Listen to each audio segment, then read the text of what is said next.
Punjali Namaste. Hi everyone, good morning. My name is Licypriya Kangujam. I am 13 years old Indian climate activist and the founder of the Child Movement. I'm also the special envoy for the President of Timor-Leste. And I'm happy to share with you all that I'm the youngest diplomat in the history of the world to be officially working in a government.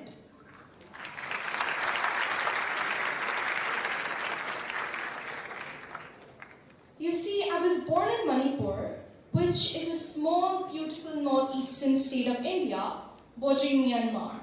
And it's full of lush green mountains and alluring atmosphere. But now, all of those rich biodiversity hotspots have turned into climate hotspots now. Any which ways, I grew up in Bhubaneswar, Odisha for my schooling reasons.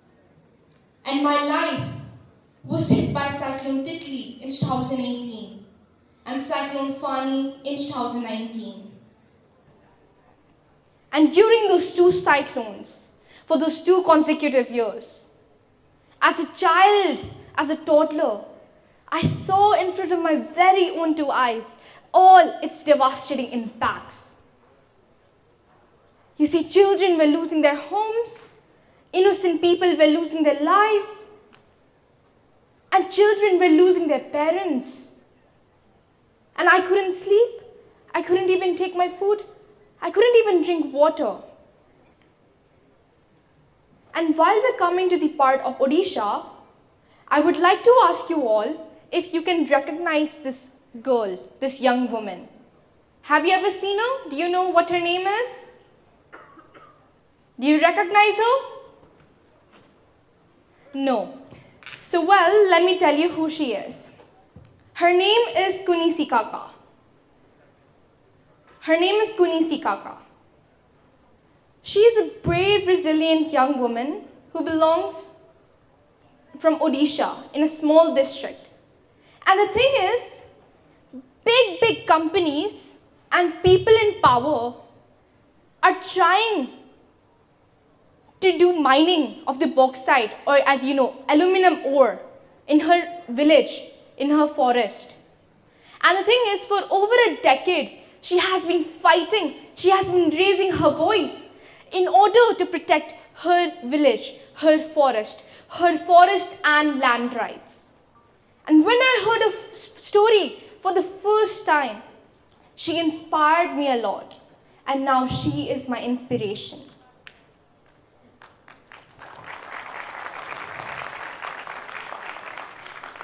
And the thing is, the braveness, the courage, and her story, people don't talk about it. The media doesn't talk about it. That's why here I am talking about her life, her journey, and how she is raising her voice in order to protect her land and forest rights.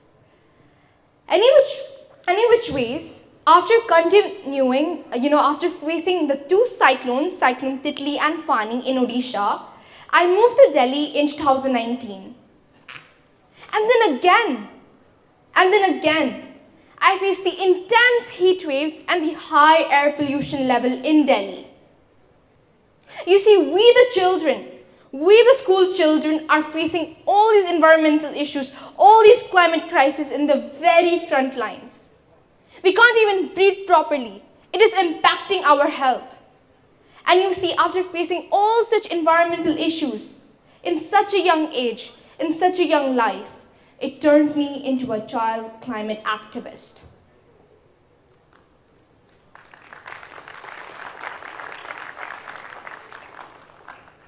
In July 2018, at the age of 6 years old, I got an invitation, I got a chance to attend the United Nations Disaster Conference in Mongolia in 2018. It was a life-changing event. I met many world leaders, great scientists, experts, policymakers. And after returning back from Mongolia in July 2018, I started my own foundation called the Child Movement, और आप कह सकते हो बचपन आंदोलन in Hindi. You see, child movement is a children movement, or like you can say, it's a people movement for climate justice. And in my organization, we do various activities such as tree plantations, cleanliness drives, raising our voices, raising awareness, and filing petitions for causes such as global problems or any local problems that we're facing, especially on the topic of climate change and the environmental issues. And ever since I started my journey, ever since I started my movement, I've had 5 main demands. First is to pass a climate change law. If our leaders, if our government pass a climate change law as soon as possible in the parliament, then it would help us to control the carbon emissions and the greenhouse gases. Second is to include climate education as a mandatory subject in our school education curriculum, in each and every school education curriculum. And if our government include climate education as a mandatory subject, then it would help us fight the climate crisis from a very young age, from the grassroots level. My third main demand is for each and every student in India to plant minimum 10 trees every year. You see, in India, हमारे भारत में, there are 350 million students. If 350 million students plant minimum 10 trees every year, then we would plant around 3.5 billion trees. So trust me, India will be green in after 5 to 10 years if we keep up with this initiative of students planting trees, 10 trees every year. So should we start taking this initiative head on? Yes? Yes. So let's start planting trees from today onwards. Because as you know, trees are the ultimate solution for fighting climate change. And trees हमें oxygen देता है ना? अगर trees नहीं होंगे तो oxygen कहाँ से मिलेगा? And we all would die, isn't it? That's the basic knowledge. That's why we should love and protect and care our mother nature. My fourth main demand is to end the era of fossil fuels. Our governments must work together to manage a just transition away from coal, oil and gas, also known as the fossil fuels, which is the top causes of today's global climate crisis, and replace it by the clean renewable energies. My fifth, last but not the least, is for the rich nations, the rich developed nations, to give the climate finance, to give the loss and damage funds to the global south. Because you see, today's global climate crisis is caused by the rich nations, and we are just the victims of it. Global South deserves climate justice now. We deserve climate justice now. And there will be no climate justice without the climate finance. I have a dream. I have a dream where there is no coal power plants and thermal power plants, and is replaced by clean renewable energies. I have a dream where there is more bicycles on roads instead of more fossil fuel vehicles. I have a dream where every child living in this world have the access to clean air to breathe, clean water to drink, and clean planet to live. And asking clean air to breathe, clean water to drink, and clean planet to live is all our basic rights. You see, climate change problem is not only for me or for you or for someone else. Climate change problem is for every single person living in this world. Each and every child living in this country, living in this world, are already the victims of today's global climate crisis. And you see, sacrificing the lives of those millions of innocent children for the failures of our leaders is unacceptable at any cost. Remember, there is no value of our expensive art, luxurious car, a beautiful home, or a lot of money on a dead planet. My generation is already the victims of today's global climate crisis. And I don't want my future generation to face the same consequences again because of the inaction and the empty false promises. So far, I have planted over 250,000 trees, or 3.5 lakh trees across India.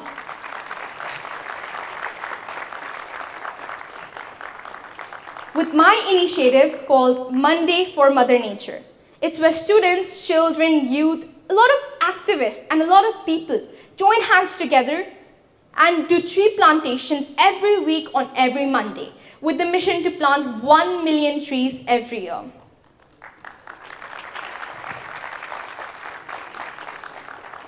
And also, I have a good news for everyone that Delhi University makes compulsory for every student there to plant minimum 1 tree every year to pass their final examinations.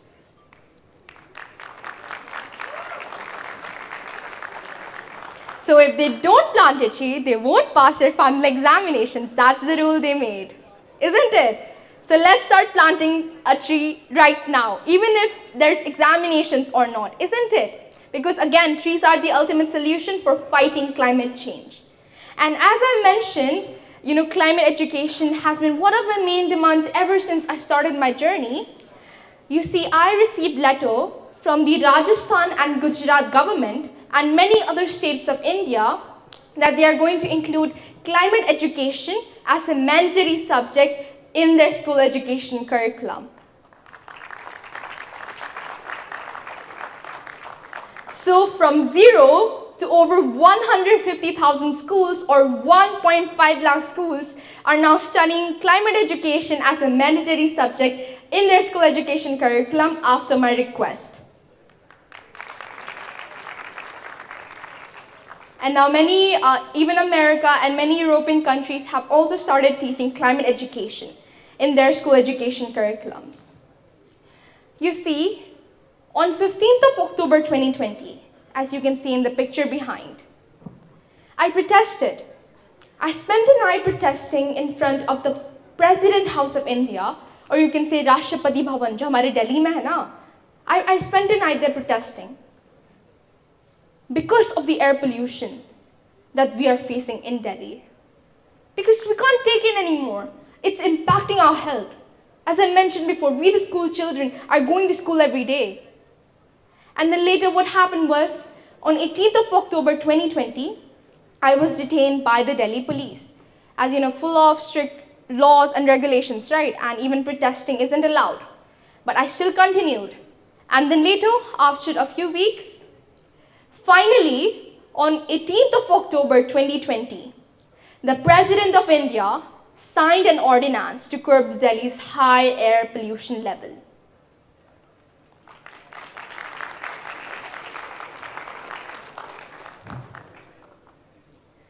And also, one funny incident that I would also like to tell you in my climate education during my journey is that, see, I have been requesting the government, of India to be including climate education, right? And the thing is, instead of doing that, what they did was they added my story in the CBSE syllabus of class 7 and 3rd. As per the new education policy. And now moving on, you see, as a normal person, me and my family went to visit the Taj Mahal, the iconic monument you all know about, right? The 7 wonders of the world. I went there as a normal person ke jaise. And I was shocked. I was shocked to see the piles of garbage, piles of, the plastic pollution surrounding this great iconic monument. I was shocked. And what I did next was I took a poster, I took a banner, and then I wrote, behind the beauty of Taj Mahal is plastic pollution. The picture went viral in the social media, and within 24 hours, within the next day, all the plastic pollution was cleaned. And the authority was also fined rupees 1 lakh. So what I'm trying to tell you here is that ever since I started my journey, I use social media as a very powerful tool to raise my voice. So if you have any problem or issue with any problems, then you can also raise your voice. You can also use social media as a very powerful tool. In 2022, I started an initiative, a project called Plastic Money Shop. It's where people bring single-use plastic from their homes and can take either free rice, stationery item, or a plant sapling. It's kind of like a barter system. And then after collecting all those single-use plastic waste, we again turn them, recycle them, or you can see even upcycle them into house roof sheets, road tiles, school benches, desks, etc. And the mission of Plastic Money Shop, of my project, is to eliminate every single-use plastic from our planet. It also stops the single-use plastic waste from reaching our oceans, seas, rivers, landfills, etc. And it has also won recognized by many awards such as the International Eco Hero Award and the US Anthem Award as well. And this initiative has been forwarded, in many states of India, as well as in many parts of the world. And it's also appreciated. You see, me and my sister in 2023, October 2023, March 2023, were recognized by the Guinness World Record. I think you guys might be knowing, right? So we were recognized by the Guinness World Record for making the largest plastic bottle sentence. And it was Save Our Planet and Our Future. You see, so far, I have spoken in over 450 institutions and platforms in over 40 countries across the globe. And when I started my movement, I was alone. But today, I have thousands of love and support across the globe. You see, the first step to saving our planet is to change our behavior. The first step to saving our planet is to change our behavior. If you can change yourself, then you can change your family. If you can change your family, then you can change your neighborhood. If you can change your neighborhood, then you can change your community. If you can change your community, then you can change your state. If you can change your state, then you can change your country. And if you can change your country, then you can change the whole world.